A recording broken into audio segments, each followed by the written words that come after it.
Senhoras, senhores, amigos jovens, meus queridos irmãos espíritas, que Deus nos guarde e que nos mantenha sob a sua paz.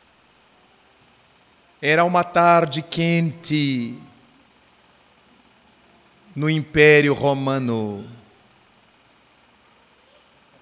E duas amigas conversavam abertamente na ampla varanda da casa palaciana em que estavam. A dona da casa, a anfitriã, dirigiu-se à sua hóspede para conversar a respeito das ocorrências vigentes no Império, naqueles dias difíceis pelos quais estavam passando.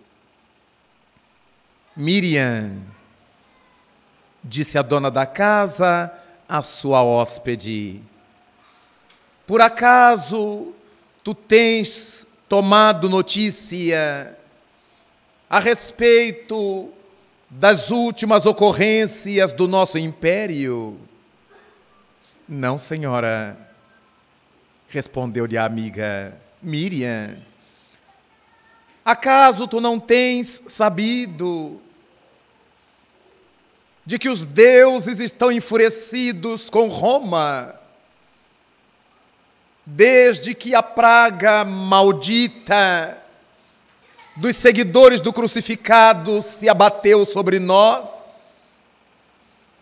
Não sabia, senhora. Miriam, esses cristãos, desde que chegaram em Roma, têm provocado a ira dos nossos deuses, e por causa disso diversas enfermidades, tormentos variados têm tomado conta de Roma. Dizem, Miriam, que essa é a pior espécie de gente que já esteve por aqui e que nos seus conciliábulos, nas suas reuniões de bruxaria nas altas noites, chegam a trucidar crianças e devorá-las. Senhora, disse a amiga hóspede, deve haver exageros, porque, pelo que sei, os cristãos formam o grupo social mais cordato de todo o império. Os cristãos são pacíficos, são pessoas da paz, que não buscam outra coisa senão amar a Deus acima de tudo, ao próximo como a eles próprios. Miriam, tu os defendes como se fosses uma cristã. Acaso tu os conheces? Sim, senhora. Miriam, desde quando tu te hospedas em minha casa, jamais fiquei sabendo de tuas relações com esses cristãos, com esses seguidores do crucificado.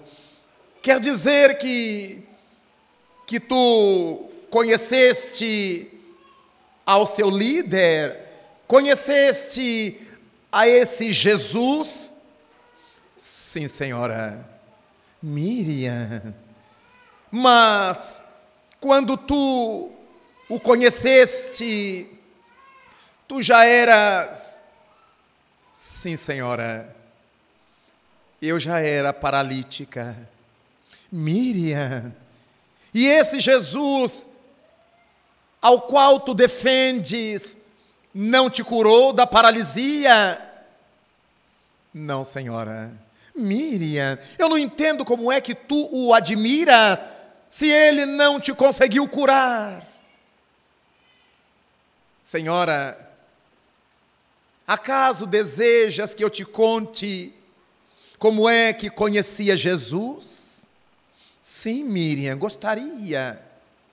Lavínia, então vou contar-te.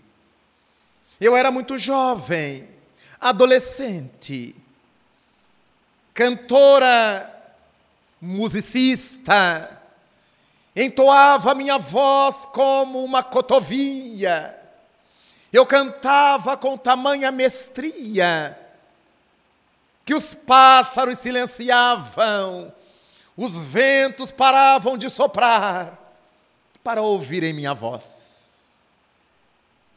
Eu dedilhava a minha cítara com tamanha formosura que os deuses do Olimpo se detinham para ouvir-me.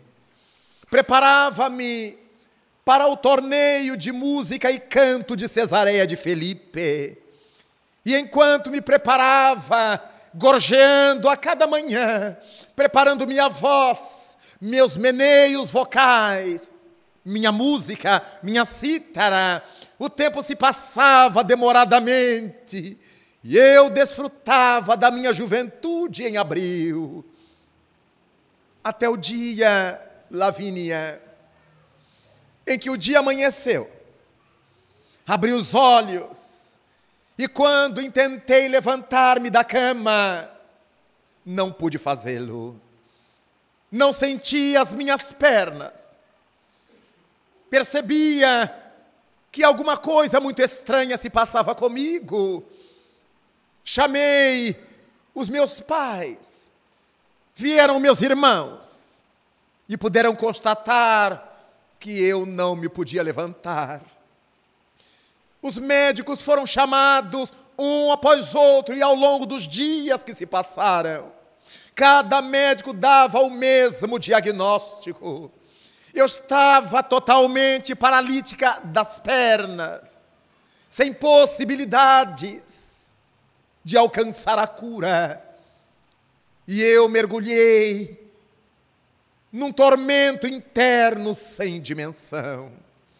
A minha família desesperou-se, e no silêncio da minha agonia, eu planejei destruir a própria vida. E confidenciei-o a uma amiga, que me disse para que não fizesse, que ninguém tem direito de dispor de sua vida, mas que eu aguardasse, porque pelas regiões de Tiberíades havia um homem que periodicamente curava pessoas, levantava cadáveres, devolvia movimentos aos paralíticos, voz aos mudos, audição aos surdos e visão aos cegos. Dizia-se desse homem de Nazaré verdadeiras maravilhas. E se ele era capaz de fazer tantas coisas importantes, como não me poderia devolver os movimentos das pernas? Enchi-me de esperança, Lavínia. Minha alma vibrou de contentamento. Pedi aos meus familiares que me levassem até ele. E numa tarde de um sábado, vi-me numa casa singela, às margens do lago de Genezaré, numa pequena cidade, na cidade de Cafarnaum. Ali era a casa de Simão Pedro, do mais velho dos discípulos dele. O velho pescador Simão Pedro abria sua casa singela para uma verdadeira multidão de pessoas. Quando cheguei à porta, levada num triclínio pelos meus irmãos, não havia espaço internamente para quem quer que fosse. Retiraram-me do triclínio nos braços, e alguém que se achava do lado de dentro da sala, sentado num banco tosco, cedeu-me o lugar. Fui acondicionada ali, e na medida em que uns entravam e outros saíam, eu pude ver ao fundo da sala, ladeado por duas tochas que ardiam e fumegavam, aquele homem singular, como jamais eu houvera visto igual. Da distância em que eu me encontrava, Podia percebê-lo perfeitamente. O corpo longilíneo, magro, o rosto ovalado, resguardado por uma rala barba, que tinha quase os mesmos tons dos cabelos caídos nos ombros, repartidos ao meio, como os nazarenos. Seus olhos, Lavínia, brilhavam como se fossem duas estrelas engastadas na nuvem branca do seu semblante. Olhei-o de cima a baixo, as vestes de linho, os pés calçados por sandálias de couro cru, como usavam os pescadores de então, na Galileia. As pessoas chegavam até ele e saíam abençoadas pelo seu amor. Eu fechei os olhos, imaginando a minha cura.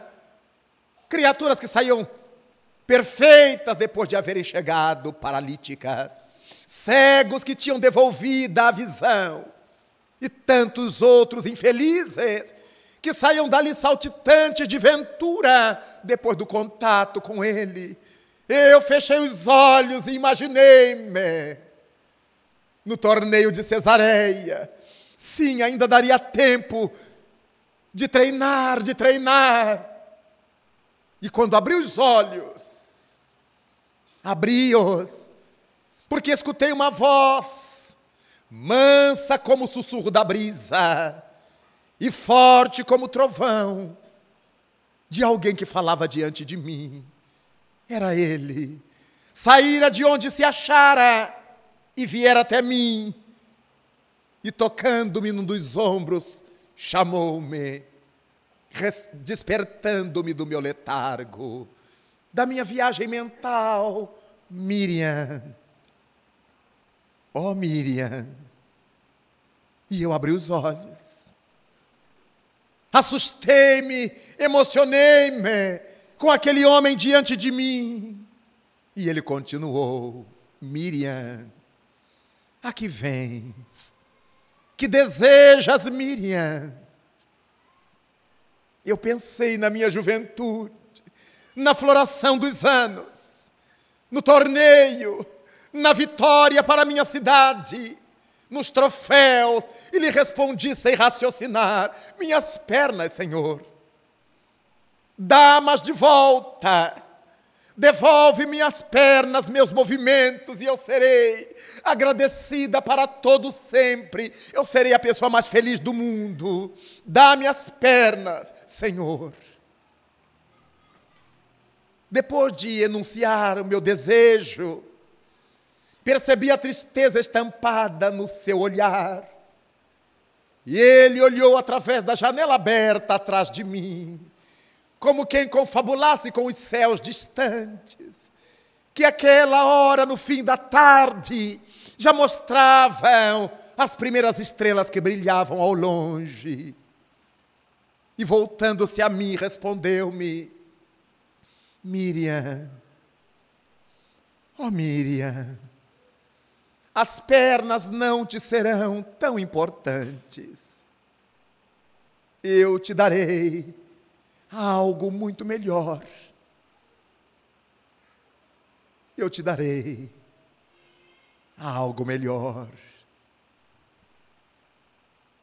E saiu de perto de mim, e continuou a atender as pessoas, e eu fiquei a meditar o que é que ele poderia dar-me que fosse mais importante que as minhas pernas. Fiquei envolvida naquelas reflexões. O tempo passou-se sem que eu me desse conta, e quando despertei, a sala estava vazia. Ali estava tão somente o dono da casa, Simão Pedro, que me dissera que o mestre já se fora, depois de haver atendido a todas as pessoas. E eu tive um misto de surpresa e de revolta. Como? Como já se foi? Ele prometeu-me algo melhor que as minhas pernas. E porque estava magoada, Os pensamentos mais sombrios passaram por minha cabeça. Sim, com certeza ele é um impostor. E imaginou que pudesse me enganar como engana essas outras pessoas. Mas a mim ele não enganará. Eu sei que ele é um impostor. E em lágrimas, fui retirada dali pelos meus familiares, levada de volta a casa, portadora da mesma paralisia, do mesmo desencanto com a vida e a mesma frustração por não poder participar dos torneios de música e canto de Cesareia de Felipe. Amargurada, silenciei minha voz, disposta a nunca mais cantar. Mandei guardar minha cítara, decidida a nunca mais tocar. E os dias se passaram pesados, até que alguém me veio dizer que ele fora crucificado e que voltara do túmulo 3 dias depois da crucificação e que vivia entre os seus. A esperança reacendeu-se em minha vida, Lavínia, porque eu imaginei que ele estivesse voltado para cumprir a palavra empenhada comigo. Certamente ele viera da morte para dar-me o que era mais importante que as minhas pernas. Mas os dias se passaram rapidamente e alguém me afirmou que depois de haver pregado a uma comunidade que se aglomerava ao pé de uma montanha galileia, voltara para a imensidade. E novamente eu mergulhei em tristeza. Envelheci precocemente. Os primeiros fios brancos bordaram minha cabeleira. Eu senti uma angústia profunda na alma. Os anos se dobraram. E eu comecei, sem saber porquê, a pensar nele. Aquela figura voltava sempre à minha retina, à minha visão interior. Passei a sentir uma saudade de Jesus. Pedi aos meus familiares que me levassem até ao lago de Tiberíades, onde eu sabia que em todas as tardes de sábados, Simão Pedro atendia a multidão de criaturas pobres, em nome do seu mestre crucificado e redivivo. Encantada com aquele desejo, pedi que me tirassem a cítara há tanto tempo aposentada e levei-a comigo no triclínio. E os meus irmãos levaram-me às areias amarelas de Genezaré. Retiraram-me do triclínio, colocaram-me assentada na areia. E Simão Pedro reconheceu-me, veio até mim, saudou-me como irmão. As mulheres que estavam sendo atendidas agraciaram-me com sua ternura e com sua atenção. As crianças, em grande número, correram e me abraçaram, cofiando com seus dedos de areia os meus cabelos. Eu me senti envolvida por tanta ternura no meu próprio lar, que tomei da cítara e comecei a entoar uma canção que falava de Júpiter, o pai dos deuses, mas que eu cantava em homenagem a Jesus, de quem sentia tanta saudade. Simão Pedro emocionou-se, as mulheres se emocionaram, e ele pediu-me para que voltasse outras vezes, para dar aquela alegria às pessoas tão pobres do povo. Voltei, Senhora, várias vezes aos sábados, cantei, conversei com aquelas pessoas, abracei aquelas crianças e comecei a sentir-me útil.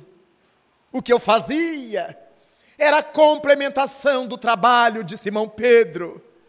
Eu dava alegria às pessoas, ele dava bolsas, dinheiro, roupas, comida, e eu lhes dava a alma, como era importante vê-las felizes. E comecei a entender a promessa de Jesus. Sim, porque eu conhecia na minha vida tantas pessoas que tinham as pernas sãs e não tinham coragem de ir ao encontro de ninguém para ajudar. Eram paralíticas morais, embora tivessem as pernas perfeitas. Eu conhecia tanta gente de braços e mãos perfeitos, que eram incapazes de um abraço, incapazes de apertar outra mão, ou de fazer uma doação de ternura a quem quer que fosse. Mas eu podia fazer essas coisas. Embora a paralisia das pernas, eu via tanta gente que falava bem, mas era muda quando se tratava de dizer uma palavra de conforto a quem quer que seja. Então, eu descobri o que é que Jesus me estava dando, que era mais importante que as minhas pernas, o dom de ser útil, a capacidade de servir, e a partir dali, eu passei a amar a Jesus, Lavínia. E é por causa disso que eu não posso concordar que sejam os cristãos essa coisa terrível de que se fala pelo império. Entendes-me, senhora? A anfitriã olhou para sua hóspede emocionada. E depois de ouvir a sua narrativa, afirmou-lhe: Miriam, embora eu não compartilhe da tua crença, eu te saúdo. Ave Miriam. Naquela hora, o relógio de sol no pátio da mansão anunciava as 3 horas da tarde em Roma. E naquele exato momento, um magote de cristãos estava sendo atirado às feras por amar a Jesus, diante do preconceito dos romanos. A história da verdadeira cura que nos é trazida pela mediunidade de Edivaldo Pereira Franco, numa das mais belas páginas do Espírito Amélia Rodrigues, deixa-nos refletir a respeito dessas bênçãos sem tamanho, que nós estamos usufruindo através do conhecimento da doutrina dos Espíritos, que logo mais completará na Terra 150 anos do seu aparecimento codificado entre nós. É para que nós reflitamos a respeito de todas essas maravilhas que diariamente nós vamos recolhendo das mãos de Jesus Cristo, através dos ensinamentos do Consolador, porque raramente alguém procura uma instituição espírita para servir, para trabalhar no bem, para dedicar-se ao bem. A maior parte das pessoas procura a instituição espírita, como Miriam procurou a Jesus para resolver problemas, para verem sarados os seus problemas de saúde, para resolver dificuldades econômicas, para encontrarem conforto diante da morte, da desencarnação, da doença incurável ou da doença muito grave. Por isso, muita gente se afasta dos centros espíritas, e imaginando que não encontraram aquilo que foram buscar. Já aprendemos com o pobrezinho de Assis, que é dando que nós recebemos. É através do nosso espírito de doação que entramos na sintonia das bênçãos que rolam dos céus na direção da terra e nos alcançam no caminho do serviço. Mas na maioria das vezes, mesmo diante do sofrimento, Nós somos pessoas egoístas. Não imaginamos o que poderemos ter realizado para sofrer o que estamos sofrendo. Admitimos que Deus não está atendendo a nossa solicitação. Quando foi Jesus Cristo que nos ensinou que a cada um é dado conforme suas obras. Não significa que tenhamos que nos acomodar aos sofrimentos e sofrer calados.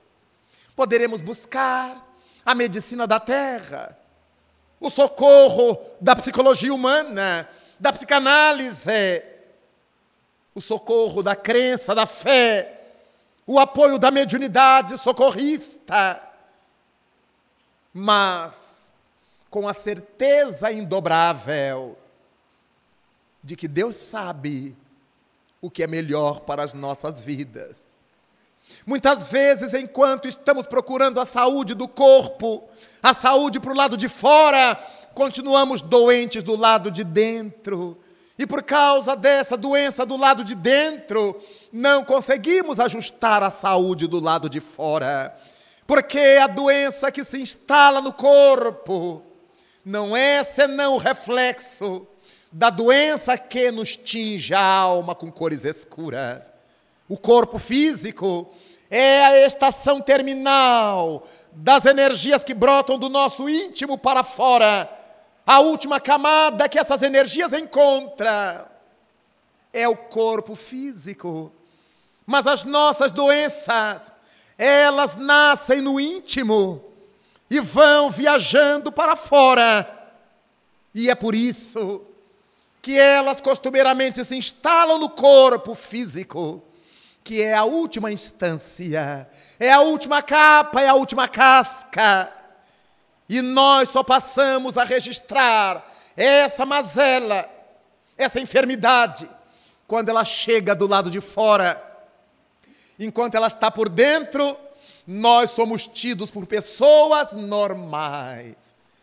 Quantas são as criaturas invejosas? São doentes. Mas a nossa medicina humana não cogita que isso seja uma doença.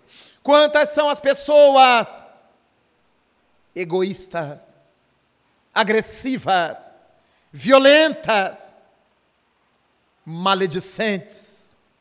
Quantas são as almas atormentadas por dentro, pelo mau olho, pela má língua, pelo mau ouvido, mas que no mundo elas são tidas por normais. Viu como fulano é esperto? Viu como fulano é viva? Viu como ela pensa rápido? Sempre para driblar os outros. Essa é a doença que gradativamente se instala na camada exterior. As pessoas que são irritadiças se irritam, se enraivecem por qualquer coisa. Porque a comida tinha um pouco mais de sal ou porque não tinha sal. Porque o botão da roupa caiu na hora que foram abotoá-la. Porque o ônibus atrasou 1 minuto a mais. Porque a pessoa esperada não chegou na hora aprazada. Porque qualquer motivo é motivo para as pessoas irritadas se irritarem mais. Ela é doente. Mas para o mundo, ela é simplesmente uma pessoa intolerante e impaciente. Mas elas são doentes. Porque a irritação gradativa, todas essas mazelas, pouco a pouco, vividas por nós, elas vão queimando as nossas energias vitais. O nosso fluido vital vai sendo destruído e transformado, já que todas as nossas energias não se acabam, elas se transformam. Aquele fluido vital vai sendo convertido em fluido patológico, em fluido de doenças, que vão desestruturando as nossas células.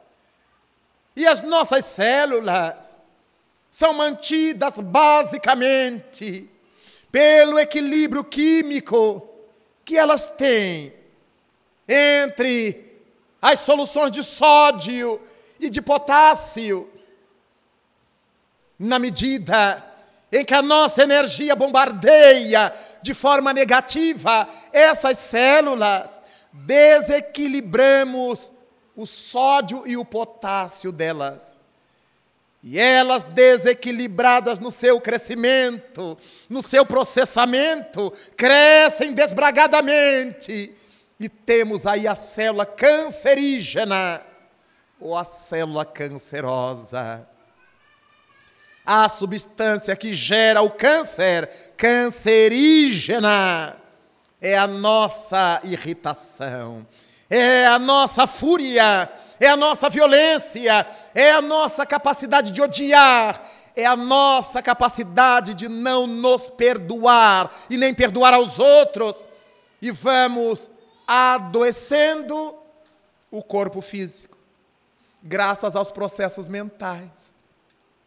Daí então, não nos adiantará procurar o padre, o pastor, o centro espírita, nem a medicina oficial, para nos tratar de uma doença cujas matrizes estão ainda instaladas em nosso ser, estão instaladas na alma.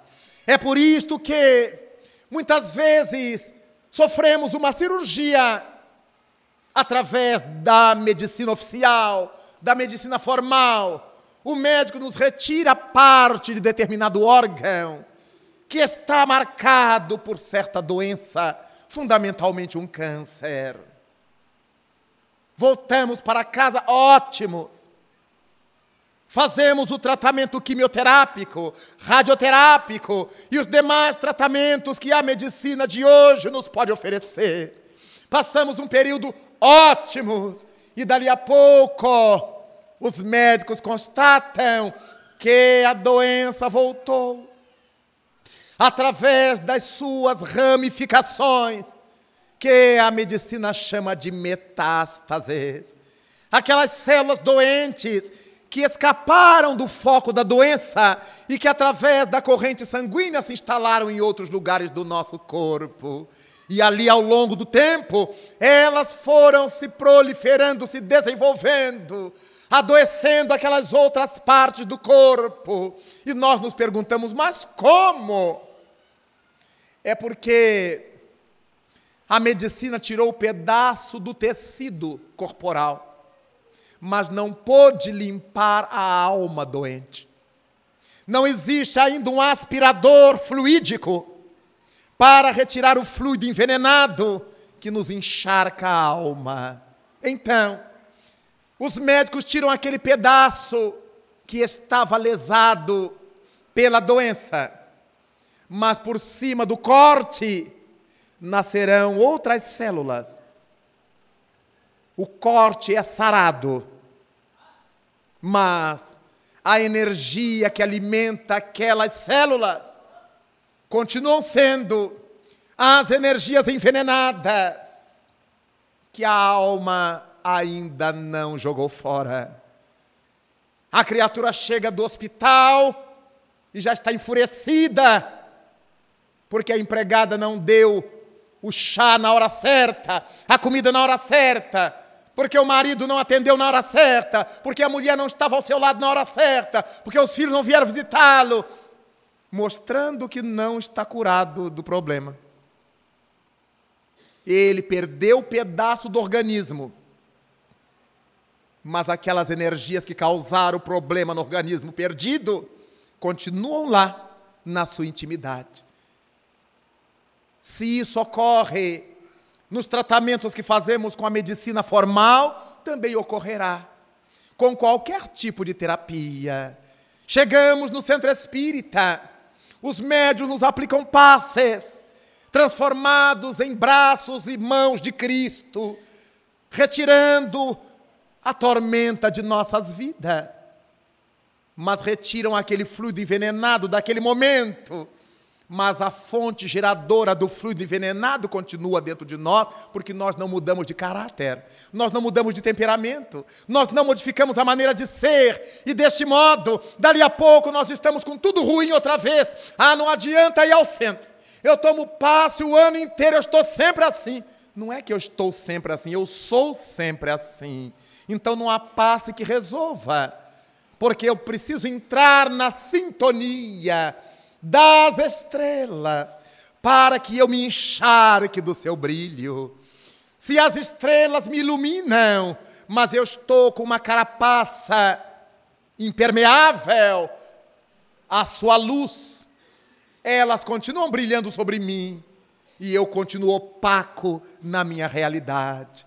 Eu continuo apagado na minha realidade. E é por causa disso que muita gente que procura o centro espírita se queixa que passam os meses, os anos, e elas não melhoraram em nada.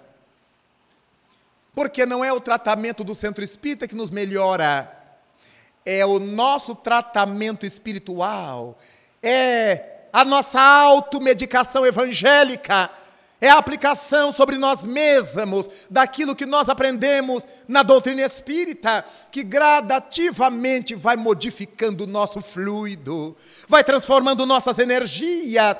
E como a doença vem de dentro para fora, no momento em que eu ilumino meu íntimo, meu cerne, minha intimidade, a saúde também virá de dentro para fora. E gradativamente, o indivíduo que é são por dentro, ele vai jorrando saúde para fora. E o latinista, os pensadores latinos já afirmaram que mente sã é encontrada num corpo são. Mens sana, in corpore sano. Mente sã em corpo são. Enquanto a nossa mente não for sadia, não for sã, não poderemos esperar um corpo igualmente são. O nosso corpo terá a doença compatível com o desequilíbrio que carregamos. É daí que as pessoas que odeiam têm problema todo dia. Ai, que mundo terrível! O mundo é ótimo, porque a vizinha do lado não tem o mesmo problema que ela tem. Se o mundo fosse terrível por si mesmo, todo mundo teria o problema de coluna, todo mundo teria enxaqueca, todo mundo teria o câncer, todo mundo, mas se não é todo mundo, se alguns vivem uma vida inteira com saúde, ainda que seja saúde relativa da terra, mas vive bem, e outros vivem a vida inteira cheios de achaques, cheios de doenças, alguma coisa está acontecendo nesse processo com uns e com outros. É daí que a proposta da doutrina espírita, conforme encontramos no Evangelho segundo o Espiritismo, é cuidar do corpo e do espírito. O que o Centro Espírita nos ensina ao trabalhar conosco a proposta feliz da doutrina imortal do Consolador. Cuidar do corpo e do espírito. Comer o que seja importante para a nossa vida. Beber o que seja útil para a nossa vida. Exercitar-nos, trabalhar-nos, descansar dentro daquilo que é importante para a nossa vida. A lei do trabalho é lei divina, quanto à lei do repouso é lei divina. Só que se a gente repousa demais, já ficamos vizinhos da preguiça. Se a gente trabalha em excesso, já ficamos vizinhos do suicídio. A doutrina espírita, refletindo as leis de Deus, nos está chamando ao equilíbrio, ao caminho do meio. Saber que precisamos comer, que precisamos beber, que precisamos descansar, que devemos trabalhar, que temos que nos exercitar, praticar esportes, mas tudo que se torna uma patologia, uma neurose, uma enfermidade mental, certamente vai causar-nos problemas ao corpo físico. Miriam, quando tu o conheceste, tu já eras, sim, senhora, eu já era paralítica. Alguém se perguntará, mas e como é que a gente tem criancinhas que nascem já defeituosas, criancinhas que nascem cegas, surdo-mudas, criancinhas que nascem sem cérebro, por causa da lei da reencarnação. As nossas criancinhas de hoje não são senão os velhos espíritos caminhantes da evolução, que estão de volta hoje para resgatar o que devem à vida. Como todos nós, que nascemos com surdez, com paralisias, que tivemos na primeira infância poliomielite, que nascemos descerebrados, com asma, com bronquites, com lesões cardíacas, com problemas pulmonares. Quem somos nós? Os velhos caminhantes da evolução. As nossas criancinhas são os velhos espíritos filhos de Deus, voltando à seara para dar sequência ao trabalho de sua renovação, de sua evolução, e tendo o corpo que fizeram por merecer nas encarnações anteriores. Logo, Deus é perfeito. E foi Jesus Cristo que nos disse que a cada um é dado conforme suas obras. Não tenhamos dúvidas, meus irmãos, que Deus não pode falhar com um só que seja dos seus filhos. Se ele errar 1 milímetro durante 1 milésimo de segundo, já não será o Deus perfeito que aprendemos a amar com Jesus, que estamos aprendendo a amar bem mais com as lições do Espiritismo. Deus é perfeito. Se há alguma coisa que eu não consigo compreender, eu não consigo compreender ainda, mas Deus sabe a razão pela qual uns nascem pobres, pobre de maré de si. Outros nascem lesionados, outros nascem com dificuldades mentais. As leis de Deus, onde é que se encontram? Allan Kardec perguntou aos imortais em O Livro dos Espíritos: onde está escrita a lei de Deus? E os espíritos lhe responderam: na consciência. Está no nosso íntimo, para que ninguém possa dizer que não leu, que não tinha esse livro, que não sabia, que não conversou com nenhum advogado. Está em nós a lei de Deus. Quando nós erramos, alguma coisa nos diz que nós erramos. A consciência de culpa, o remorso, o desassossego, perdemos o apetite, perdemos o sossego, não podemos dormir. Erramos. É refazer o caminho, pedir perdão, desculpar-se, corrigir o erro enquanto é tempo. Mas quando nós fazemos uma coisa boa, de acordo com as leis divinas, nós sentimos uma euforia íntima, uma alegria, uma felicidade, um êxtase. Não precisa ninguém nos aplaudir, porque nós já sabemos lá dentro que acertamos. Porque a consciência de paz, a alegria que sentimos, nos informam do nosso acerto.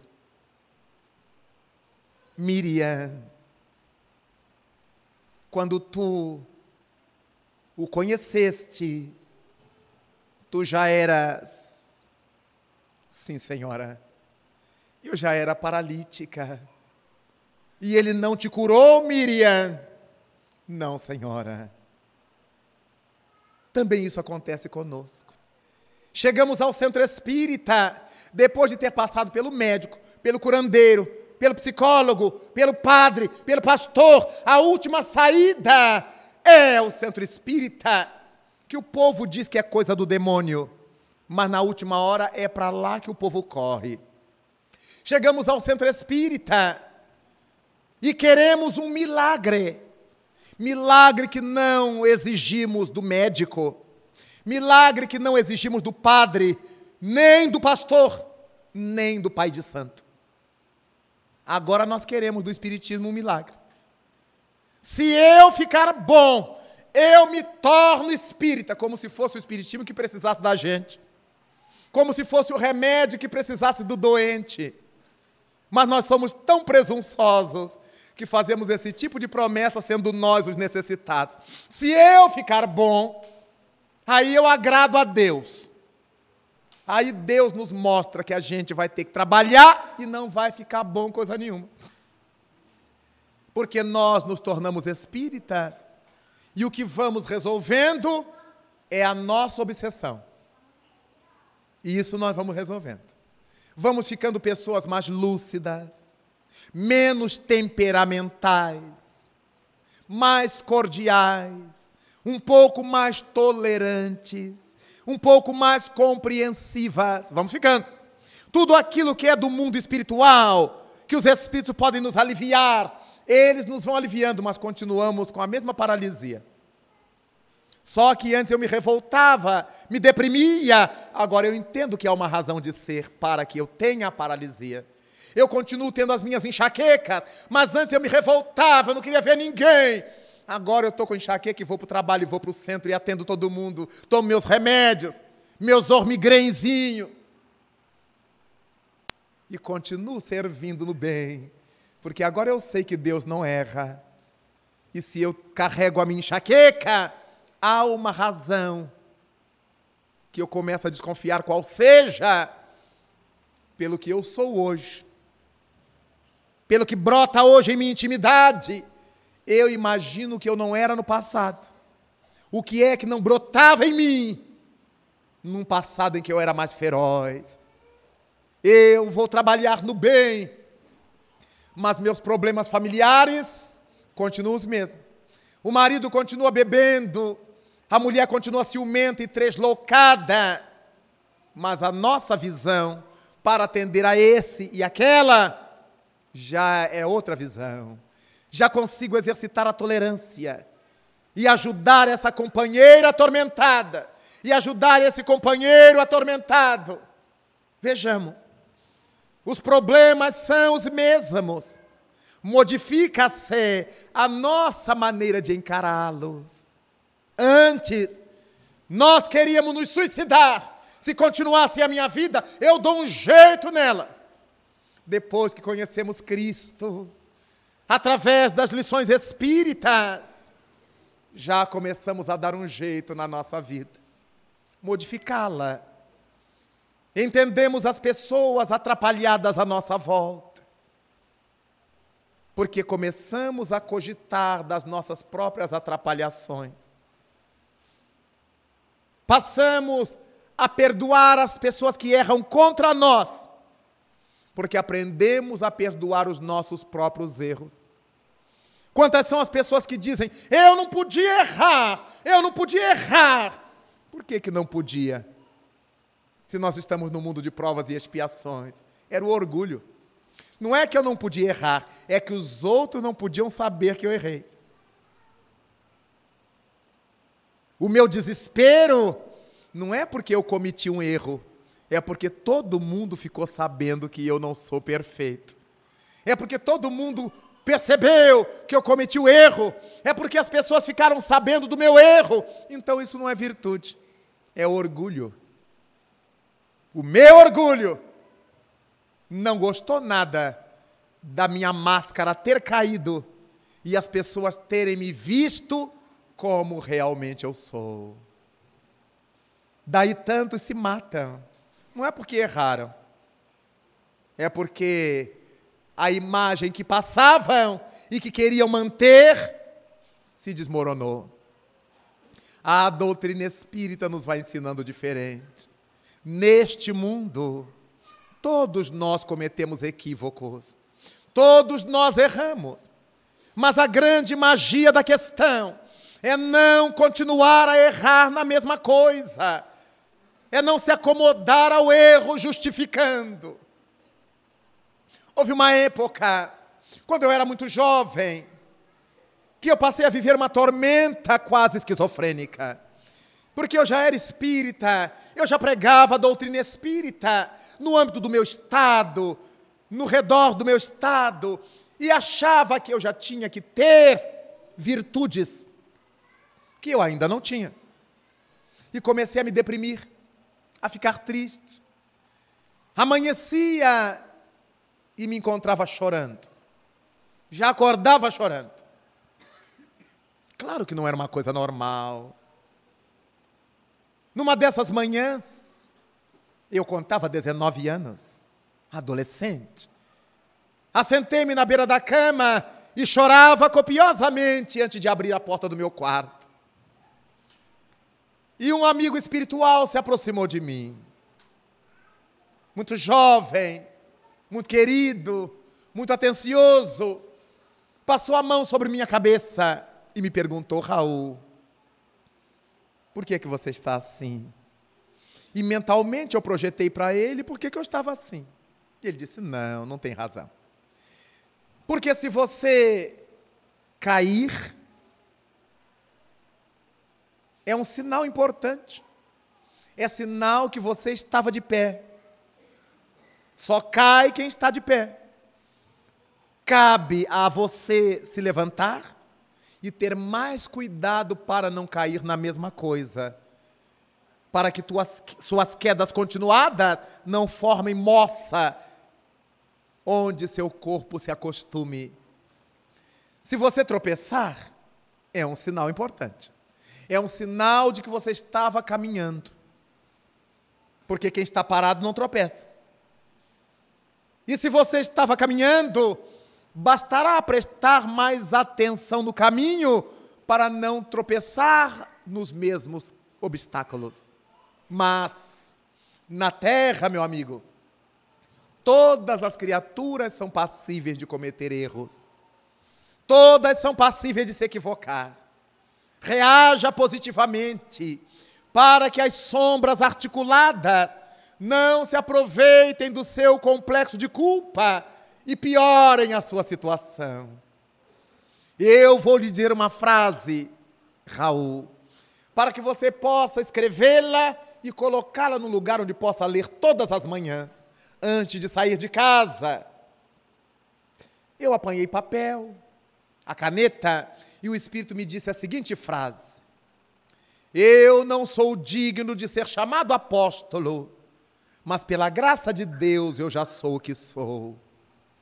Eu anotei, achei linda a frase, própria para o meu estado à época, e colei-a no meu guarda-roupas, porque todas as manhãs, quando eu ia me vestir, eu lia a frase presa logo acima do espelho.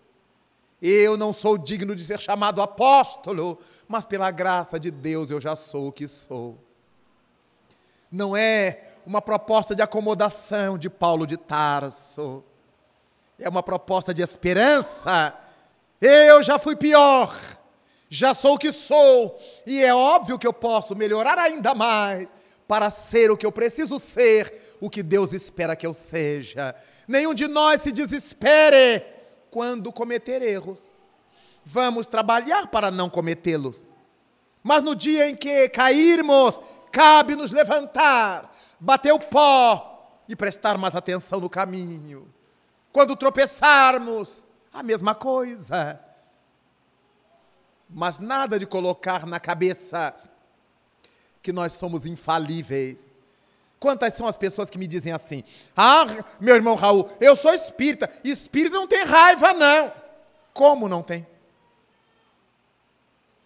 Quando nós ligamos a televisão e que vemos o indivíduo usurpando os cofres públicos e sendo aplaudido pelos seus companheiros, qual é o sentimento que nos vem imediatamente? De raiva. Mas depois nós nos corrigimos. Aí está a virtude. Não ficar estacionado na raiva. Compreendemos e mudamos a posição vibratória. Quando vemos na televisão que um pai estuprou a filha, manteve-a como sua amante ao longo dos anos, com o aval, o silêncio covarde de sua mulher, qual é o primeiro sentimento que nos vem? De raiva. Mas depois entendemos que são doentes. E se esses espíritos estão juntos, deve haver uma causa que nos escapa, mas que Deus sabe, mudamos a nossa vibração. Se nós pusermos na cabeça orgulhosamente que espírita não sente raiva, todos os ensinamentos espíritas contra a raiva, nós não assimilamos, porque não é para nós, a gente não tem raiva. E continuamos raivosos, porque o remédio fica fechado, sem que tenhamos coragem de ingeri-lo. Outros dizem assim, ai, Raul, espírita, eu sou espírita, espírita não tem inveja não. Mas como? Nós vemos tanto espírito invejoso, que por causa de sua inveja ele calunia o companheiro, ele puxa os tapetes do companheiro, ele faz candonga do companheiro, por causa do despeito. Claro que tem. Se a gente puser na cabeça que já não sente inveja, todos os ensinamentos espíritas contra a inveja a gente deixa passar, porque não é com a gente. E continuaremos invejosos, porque não nos medicamos, porque não era para nós. É óbvio que nós estamos no Espiritismo para mudar, para melhorar, sem dúvida, mas carregamos as nossas mazelas. Algumas pessoas que eu encontro e digo, você não foi mais ao centro espírita? Você deixou o movimento espírita? E essas pessoas me dizem assim, não, Raul, sabe por quê? Eu sou muito imperfeito. Quando eu melhorar, eu volto. Digo, então não precisa mais. Se o objetivo do Espiritismo é nos melhorar, e se você conseguiu melhorar fora dele, se voltar para ele, vai andar para trás. Outros me dizem assim, eu estou tentando ser espírita. Não, gente. Nós somos espíritas. Nós estamos tentando ser espíritas melhores. Allan Kardec definiu no Evangelho segundo o Espiritismo que se reconhece o verdadeiro espírita não é por sua santidade, não é por sua carinha de Santa Isildinha. Reconhece-se o verdadeiro espírita pela sua renovação moral, pelos esforços que faz para dominar as suas inclinações negativas. Vejamos, o verdadeiro espírita é o indivíduo que luta contra as suas imperfeições morais. É aquele que está fazendo esforços para dominar seu lado negativo. É lógico que ele tem seu lado negativo, por isso que faz esforços para dominá-lo. É claro que tem imperfeições, é por isso que está lutando para superá-las. Então nós todos somos espíritas, sim. Não somos ainda espíritas perfeitos, mas somos espíritas verdadeiros. Se estivermos lutando contra as nossas imperfeições morais e realizando esforços para dominar as nossas más tendências. Vejamos que a doutrina espírita não espera que sejamos santos, mas criaturas de bem, realizando aquilo que nos cabe nessa hora difícil da humanidade. Como é bom ser espíritas, ter essa lucidez, não ter medo do Satanás, porque se Satanás existisse, teria que ser filho de Deus, nosso irmão. E como Cristo manda que nos amemos uns aos outros, nós teríamos que amá-lo a tal ponto para convertê-lo a Cristo, para convertê-lo ao amor. Não temos que ter medo de Deus, porque Cristo nos propôs amar a Deus. Desde Moisés, amar a Deus acima de tudo. Então, como é que nós podemos amar a um ser ao qual temamos? Nós temos que amar a Deus e não ter medo de Deus. Um filho que tenha medo do seu pai nunca se aproxima dele. Não quer diálogo com ele, quer distância dele. Quanta coisa errada nós vamos aprendendo, mas o Espiritismo veio trazer a claridade. Amar a Deus e não ter medo de Deus. Porque Ele conhece todas as nossas intimidades, as reentrâncias do nosso ser, e está sempre preparando algo melhor para nos dar. Melhor do que aquilo que estamos pedindo todo dia. Senhor, me dê saúde. As pessoas me dizem assim, meu irmão Raul, eu peço a Deus saúde todo dia. Mas todo dia está com tabaquinho, contaminando os pulmões, o estômago, os intestinos, a traqueia. Então, o que a gente pede a Deus de um lado, joga fora do outro. Lógico que não sabe o que está pedindo. Eu peço a Deus que me dê equilíbrio, mas bebe alcoólico todo dia. E briga com a mulher todo dia, briga com o marido todo dia, briga com os filhos todo dia, briga com os pais e com os irmãos todos os dias. Mas eu estou pedindo a Deus que me dê paz, como se paz fosse uma doação e não fosse uma conquista. Veja como nós entendemos as coisas atrapalhadamente. Eu pedi a Deus que me dê sossego. Mas Deus não dá sossego. Deus nos dá o mundo, onde nós plantaremos sossego ou infernia. Já pedi a Deus que me dê paz. Mas paz não é uma dádiva. Por isso Cristo nos disse: a minha paz vos deixo, a minha paz vos dou, mas não como o mundo a dá. A paz do mundo é aposentadoria. A paz do mundo é fim de semana. Mas a paz do Cristo é consciência de paz, é trabalho no bem, é esforço para dominar as más inclinações. Daí, nos lembrarmos de Miriam e de Lavínia. Ele não me deu as pernas, mas me deu coisa muito melhor. O dom de ser útil, a capacidade de servir, de fazer o melhor para os outros e sentir-me assim feliz. Quantos de nós que chegou ao centro espírita querendo acabar com a vida nossa ou com a dos outros, e hoje conseguimos fazer as pazes com as pessoas atrapalhadas como nós, com as pessoas que não nos queriam bem, como nós também não lhes queríamos bem. Conseguimos sossegar o nosso íntimo e, na hora da aflição, orar, abrir a página luminosa, pedir as bênçãos do alto e continuar a marcha para a luz que nos aguarda. Agora, quando a nossa doutrina espírita marcha para comemorar 150 anos, irradiando claridade sobre a humanidade através de um livro dos Espíritos, cabe-nos a nós espíritas levar na alma essa felicidade de saber essas coisas que tanta gente ignora. Quanta gente que fuma, que bebe, que usa droga, que se prostitui, porque desconhece as leis da reencarnação. Porque não sabem que aquilo que a gente planta hoje, daqui a pouco estará voltando para colher pelos mesmos caminhos da semeadura. Não sabe que aquelas pessoas que nós antagonizamos hoje, que nós menosprezamos hoje, que envolvemos hoje em preconceitos, voltaremos com elas, possivelmente dependentes delas, para receber delas aquilo que elas sejam capazes de nos dar.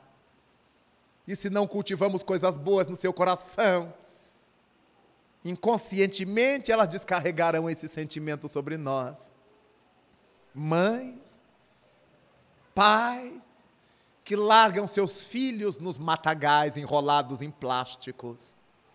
Pais, mães, que agridem seus filhos com pancadas até matá-los. Eles não sabem por que fazem isto, mas brota de sua alma a energia negativa que um dia esses mesmos filhos plantaram em suas almas. E agora, no contato, detona-se o processo. Os amantes de ontem, que prostituíram a relação de amor, voltam hoje pais e filhos. E esses amantes, sem saber o que é que os atrai, se sentem tocados um pelo outro. E o mais velho e mais experiente usufrui do outro sexualmente, impulsionado por um instinto que não sabe de onde vem. Olhamos à primeira vista e dizemos: é uma besta, é uma fera humana. Não, é um espírito reencarnado, no contato com alguém que lhe explorou a sensibilidade, que ativou a sua excitação psicológica e que agora volta Tanto que esses pais, que essas mães se viciam aos meninos, às meninas, não importa, é a tensão da libido desequilibrada.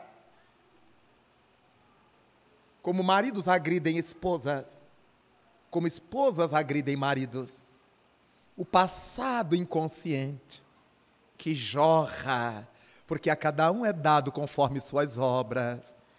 Não seríamos ingênuos, infantis, de aplaudir essas coisas em nome da lei da reencarnação. Essas coisas devem ser resolvidas, corrigidas, sempre que possível impedidas, mas temos a compreensão para o exercício da indulgência, porque sabemos de onde vêm essas tendências infelizes que o verdadeiro espírita está lutando para domar as suas más inclinações. É por isto que nós somos felizes por ser espíritas. Nós sabemos de onde vem a luz e a sombra, o amor e o ódio, e sabemos que a plantação de um e de outro gerará para nós muito amor ou muita dor, muita luz ou muita escuridão. E agradecidos a Deus por sermos espíritas, é que estamos aqui nesta hora reunidos, mãos dadas simbolicamente, ajoelhados diante do altar da vida, agradecendo a Jesus Cristo pela honra sem tamanho que Ele nos confere, permitindo-nos beber nessa fonte do Espiritismo, esse elixir de paz de que necessitamos. Ó Miriam, o Senhor não me deu as pernas, mas deu-me algo muito melhor, Senhora. Deu-me o dom de ser útil, o dom de servir. Entendes, Lavínia?